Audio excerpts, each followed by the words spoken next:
दोस्तों, 2 दिनों से मनोज मुंतशिर अपने बचाव में अलग अलग बातें कहते रहे हैं और हमारे कुछ दर्शकों ने उस पर अपनी प्रतिक्रियाएं भेजी हैं। उन प्रतिक्रियाओं के बारे में मैं इस वीडियो में बात करने जा रहा हूं। एक एक करके सिलसिलेवार ढंग से समझेंगे कि अब तक मनोज मुंतशिर ने क्या कहा है। मनोज मुंतशिर ने सबसे पहले कहा कि हमने रामायण या संपूर्ण रामायण नहीं बनाई है, हम रामायण से प्रेरित हैं और उसका युद्ध का एक हिस्सा हमने बनाया है। सबसे बड़ी बात यह है कि जब आप कैरेक्टर्स के नाम भी वही रखते हैं, घटनाक्रम भी वही दिखाते हैं, तो आप कैसे कह सकते हैं कि आप सिर्फ प्रेरित भर हैं। अगर ऐसा होता तो आप कोई और कहानी भी दिखा सकते थे, प्रेरणा लेकर बहुत सी और कहानियां भी बनाई जा सकती हैं, लेकिन आपने सिर्फ वही कैरेक्टर्स रचे, नाम थोड़े बहुत इधर उधर चेंज कर दिए। सीता को आपने जानकी कह दिया, हनुमान जी को आपने बजरंग कह दिया, राम को आपने राघव कह दिया, और क्योंकि शेषनाग के अवतार माने जाते हैं लक्ष्मण, इसलिए आपने उन्हें शेष कह दिया। तो यहाँ पर वो सिरे से गलत हो जाते हैं। दूसरा, उन्होंने कहा कि अगर मुझे रामायण की भाषा का उपयोग करना पड़ता तो मुझे संस्कृत में लिखना पड़ता, जो मुझे नहीं आती, मैं नहीं लिखता, और संस्कृत में लिखते तो रामायण के साथ अन्याय होता। भ्राता जैसे शब्दों को कोई आज नहीं सुनता और लोग ऐसी भाषा से कनेक्ट नहीं कर पाते। तो क्या आज के लोग तेरे बाप का कपड़ा, तेरे बाप की लंका ऐसी भाषा से कनेक्ट करते हैं? क्या ये कहना चाहते हैं मनोज मुंतशिर कि ये हमारी आज की भाषा है? और यहां पर मैं अपना एक प्रश्न ये भी रखना चाहूंगा कि रामानंद सागर की जो रामायण अभी कुछ ही वर्षों पहले आई थी, उसको देखने वाले लोग अभी भी इसी संसार में जीवित हैं, उसमें तो ऐसी भाषा का इस्तेमाल नहीं था। उसे तो कोरोना के समय रिपीट भी किया गया था, उस वक्त भी लोग उससे रिलेट कर रहे थे। ये कहाँ की बात है कि जब तक आप अपनी भाषा का स्तर नहीं गिनाएंगे तो आज के लोग उससे कनेक्ट नहीं करेंगे? क्या मनोज मुंतशिर ये कहना चाहते हैं कि आज के लोगों की भाषा का स्तर गिर चुका है, जो कि सरासर गलत है? वो कहते हैं कि हमें ज्यादा से ज्यादा यूथ कनेक्ट चाहिए था। यूथ कनेक्ट लेने के लिए उन्होंने इतनी गिरी हुई भाषा का इस्तेमाल किया। यानी वो ये कहना चाहते हैं एक तरह से कि आज का जो यूथ है वो गंदी भाषा बोलता है और बच्चों की हमें भाषा ऐसी कर देनी चाहिए जिनकी नहीं है। क्योंकि मैं तो ऐसे कई बच्चों को जानता हूं जिनकी भाषा ऐसी नहीं है।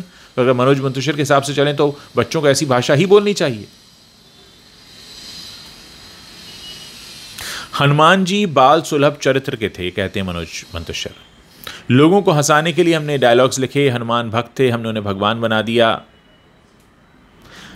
हनुमान जी को पूजा जाता है और जिन्हें पूजा जाता है उन्हें भगवान कहते हैं, और भगवान के मुंह से ऐसे डायलॉग निकलवाना, तेरी जली, तेरी बाप का, बुआ का बगीचा, क्या है ये सब? किस स्तर पर ले जा रहे हैं मनोज मुंतशिर हमारे देश को और हमारे आज के भारत को?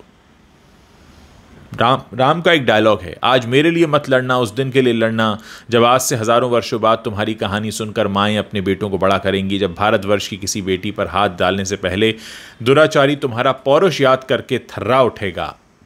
मर्यादा के लिए लड़ना अच्छी बात है, लेकिन ये वो भारत है जहां के बच्चे इतनी सस्ती भाषा का इस्तेमाल करते हैं।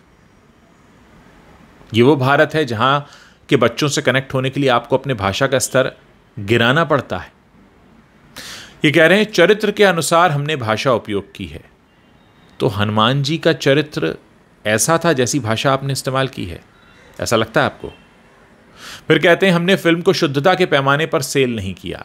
शुद्धता के पैमाने पर सेल नहीं किया वो तो दिख रहा है मनोज मुंतशिर जी, लेकिन आपने अपनी कहानी को बेचने के लिए रामायण का सहारा लिया और अपनी गिरती हुई भाषा के स्तर को उसमें दिखाया। यानी आप हर फायदा लेना चाहते हैं इस बात का कि आपकी फिल्म रामायण पर बेस्ड है, लेकिन थोड़ी सी भी जिम्मेदारी नहीं लेना चाहते क्योंकि आपने उसकी भाषा का स्तर इतना गिरा दिया है। ये कहते हैं डायलॉग्स का उपयोग डेलिब्रेट था, रावण एक बलात्कारी भी है, उसका अपमान करना चाहते हैं हम, उसे आज भी हर्ट करना चाहता हूं, मैंने जानबूझकर किया। ये तरीका था। रावण विद्वान था, रावण अहंकारी था, सभी जानते हैं। ये तो रामानंद जी जब अपनी रामायण बना रहे थे उस वक्त भी उनको पता था, ये कोई आपकी नई खोज तो नहीं है। उस वक्त उन्होंने ऐसी भाषा का इस्तेमाल नहीं किया, उसके बावजूद वो रामायण आज तक याद की जाती है। और आपकी जो रामायण है या जो आपने जो आदि पुरुष बनाई है उसको तो कोई याद नहीं करने वाला, क्योंकि अभी से ही आपके ऊपर इतने सारे प्रहार हो रहे हैं। फिर वो कहते हैं रावण के प्रति लोगों का स्नेह क्यों जग गया, रावण का अपमान नहीं कर सकते हम, उसके लिए अच्छी बातें फैलाने का नैरेटिव लोग सेट करना चाहते हैं, वो विरोध कर रहे हैं। जिन्हें श्री राम के नाम से प्रॉब्लम है वो ये सारी अफवाह फैला रहे हैं, उन पर ध्यान मत दीजिए। हम कैसी बात कर रहे हैं मनोज मुंतशिर जी? आप दुनिया के पहले व्यक्ति नहीं हैं जिन्होंने रामायण पढ़ ली है, बहुत से लोगों ने पढ़ी है और उसका अर्थ भी समझा है, उसका सार भी समझा है, उसके संदेश को भी समझा है अपने अपने तरीके से, लेकिन किसी ने आज तक कभी ये नहीं बताया कि इतनी सस्ती भाषा का इस्तेमाल करो। अब आप क्रिएटिव लिबर्टी का भी सहारा लेते हैं, कहते हैं हमने क्रिएटिव लिबर्टी ली है। ये कहते हैं मनोज मंतशर कि बहुत सारे जो कथावाचक हैं वो ऐसे शब्दावलियों का इस्तेमाल करते हैं। हमने देखा कुमार विश्वास ने भी क्या कहा था और कहाँ खड़े होकर क्या कहा था। कुमार विश्वास जो कह रहे हैं या जो कथावाचक अपनी शैली में कुछ कहा करते हैं वो उनकी अपनी भाषा है, वो भगवान के श्रीमुख से वो नहीं बुलवा रहे हैं जो कि आपने फिल्म में किया। आपका अपराध ये है कि आपने भगवान के श्रीमुख से ऐसे सेंटेंस निकलवाए हैं जो लोगों की भावनाओं को आहत कर रहे हैं, और यही वजह है कि आज आपको वो डायलॉग बदलने पड़ रहे हैं, क्योंकि आपको पता है आपने गलती की है और आपको इसका एहसास करवाया गया है। गलती इस बात की है कि गलती करने से पहले आपको इस बात का एहसास होना चाहिए था। जिस तरीके से मनोज मंतशर कहते हैं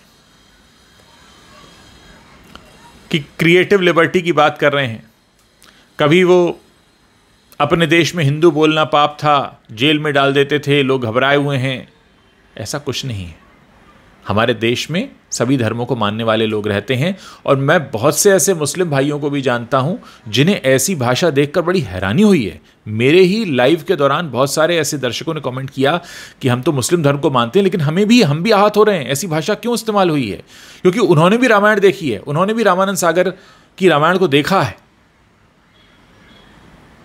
फिर वो कहने लगे, कुछ लोग शुरुआत से टारगेट कर रहे हैं, आईटी सेल्स एक्टिव हैं, आदिपुरुष के खिलाफ हजारों ट्विटर हैंडल पर एक ही मैसेज कैसे है। जब अपनी गलतियां पता लगती हैं मनोज मंतशर जी, तब इसी तरीके के बहाने याद आते हैं। वैसे हमने तो ये खबरें भी देखी हैं कि एक पीआर एजेंसी जो है लोगों को पैसा ऑफर कर रही है कि ये ट्वीट हटा दीजिए ताकि फिल्म को नुकसान ना हो।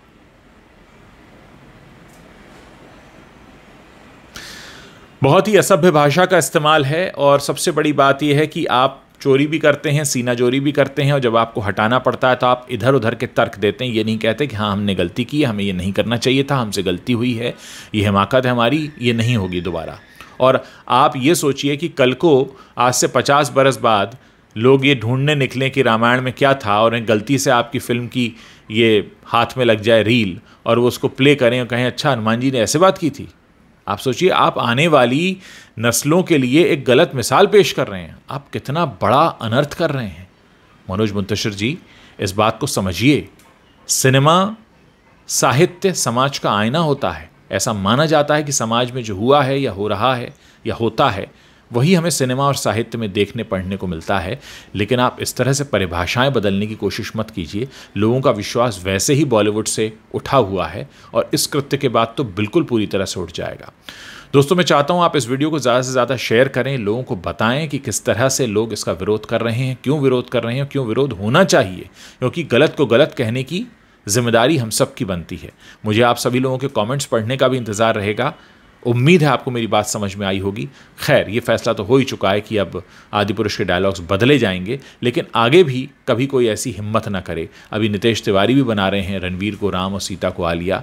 कहीं ऐसा ना हो कि इससे प्रेरणा लेकर वो भी ऐसे डायलॉग किसी से लिखवाने लगें। देखते हैं आगे क्या होता है, और मैं आप लोगों के कमेंट्स पढ़ने का इंतज़ार कर रहा हूँ।